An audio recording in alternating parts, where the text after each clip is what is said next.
Erik Ten Hag has had a slight problem with his centre-back pairing for some time now. He doesn't seem to know what his best pairing is. Last season there was a variety of different combinations that were used at the back, and this season he doesn't really seem to trust two centre-backs just yet, chopping and changing on a fairly regular basis to try and find the right balance.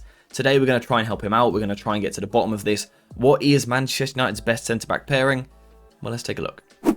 So the first thing we need to do is profile the centre-backs that we have at the football club, and we're going to split them into three different categories. First of all, we will have the aggressive category, the players that want to defend on the front foot. We will then have the passive category, players that want to cover space behind, and then we will have the passive-aggressive category, the players that do something a little bit in between. They're doing a little bit of both. So let's try and make this a little bit clearer. Let's say the ball is here with the opposition player. An aggressive player wants to be front-footed, particularly when the opponent is back to goal. They want to be aggressive and towards them. But also, in aggressive defenders, even when the opponent is actually facing them, they want to be aggressive and move towards the ball. A passive defender, on the other hand, likes to step off. They like to give the player a little bit of time and space to move the ball because they don't want to be caught out. They don't want to be too aggressive and be spun. And it is also the case when the opposition is facing them. They will let a player actually dribble at them. They will kind of jockey, they'll back off, they'll back off, they'll back off. That is passive defending. Then we have the players that are somewhere in between. Sometimes they're going to be aggressive and strong-footed, try and make the tackle. On another occasion, they're going to choose to step off a little bit. They might cover in behind their teammate a little bit more, or they might let an opponent dribble at them. I would kind of say a trademark of these players is back to play. They tend to be aggressive. But against dribblers, they're a little bit more passive. That's probably the best way of kind of categorizing these players. So first up, Lisandro Martinez. Where does Lisandro Martinez fit into this category? He's an aggressive defender, someone who is always trying to get towards the ball. Whether the opponent is back to play or facing them, he wants to get at them, he wants to be aggressive, he wants to defend on the front foot, he wants to snap into tackles. You can see it here, he's waiting for his moment. The second the opposition faces him up, he's ready to be aggressive. This is properly aggressive play. For a player to be facing you and you still choose to go hard in the duel, that is very much a sign of an aggressive defender. And Lisandro Martinez, for me, is our main aggressive centre-back at the football club, the one that wants to get forward towards the opposition and put them under a lot of pressure. If we move more towards the passive bracket a little bit, the players that do something in between, I would say we're putting De Ligt here. Because in moments he can be aggressive like this. We can see him wanting to defend on the front foot. We can see him wanting to get towards the opposition to put a tackle in.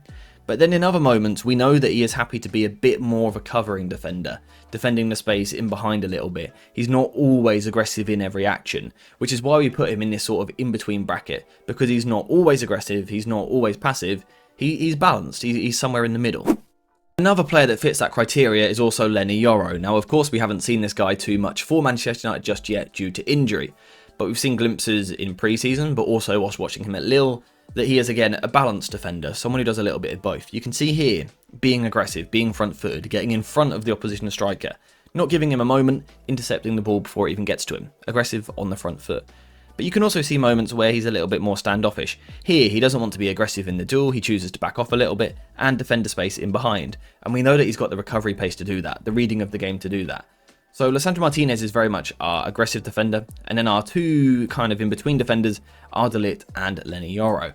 Next up, we've got Harry Maguire. Now, Harry Maguire is a really interesting one in terms of where you put him, because I would label him as someone who is strong on the front foot, someone who wants to be quite aggressive in the duel, getting towards the opposition, but he can do moments of going the other way as well.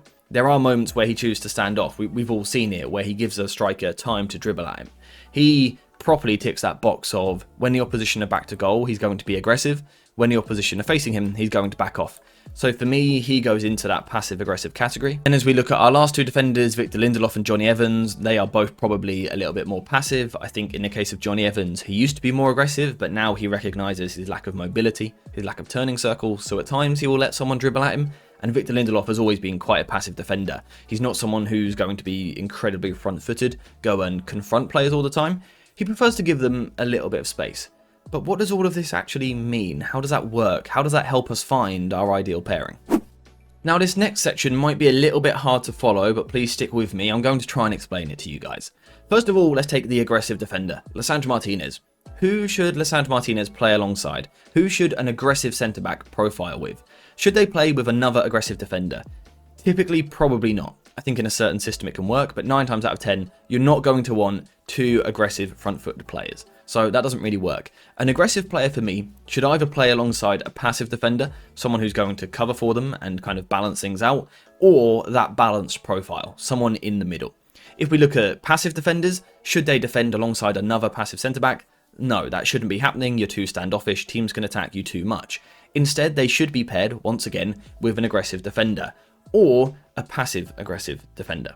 So you can see the balance we're going for here. And then as we move towards that category of passive aggressive defenders, well, these guys are brilliant. These guys are quite good because they can play with anyone. They can play with an aggressive player, they can play with a passive aggressive player, or they can play with a passive player.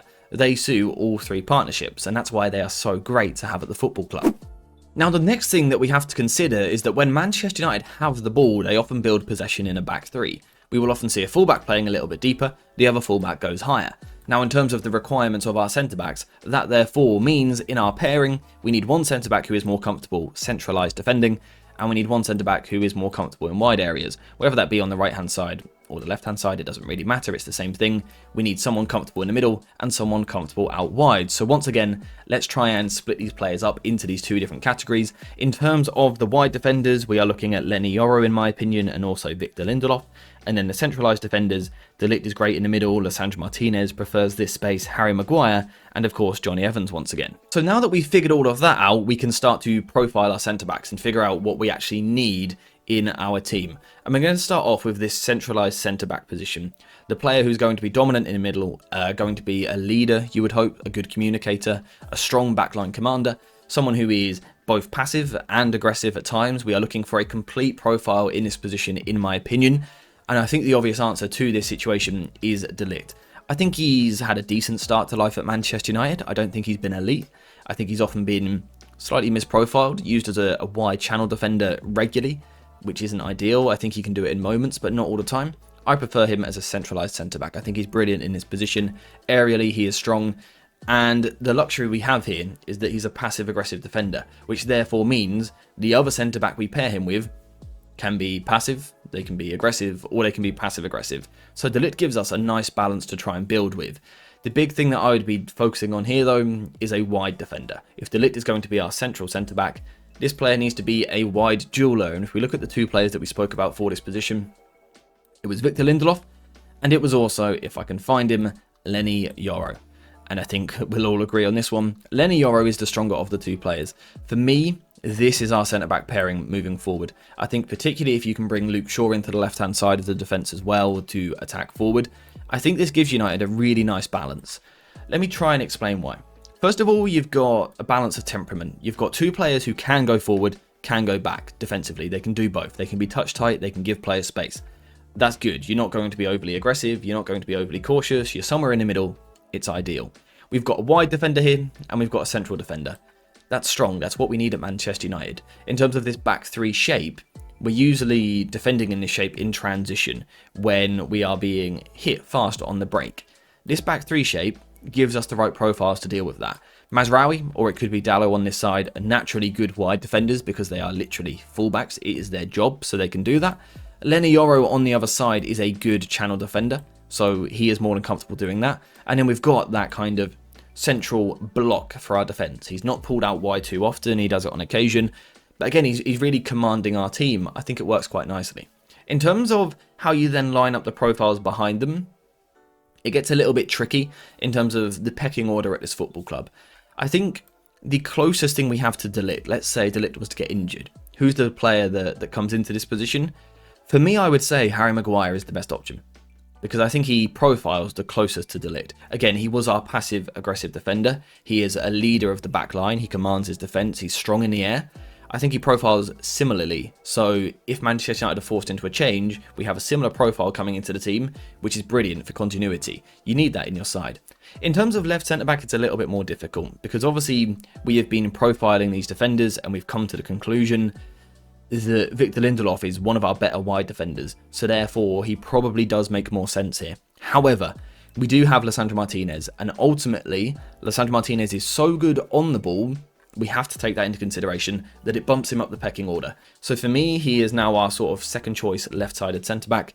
Victor Lindelof would be third for this position, and then probably Johnny Evans here, third choice as that centralised defender.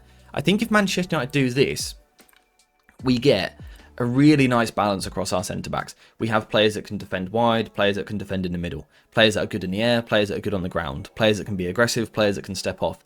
I think it gives us a nice balance, a nice blend, and I think obviously there's always going to be moments where you don't have too much choice. We know that we are seemingly a really injury-prone football club, but I think it gives Ten Hag an idea. I think this is the sort of blueprint he should follow moving forward when picking his centre-backs, to try and pair them up in this way.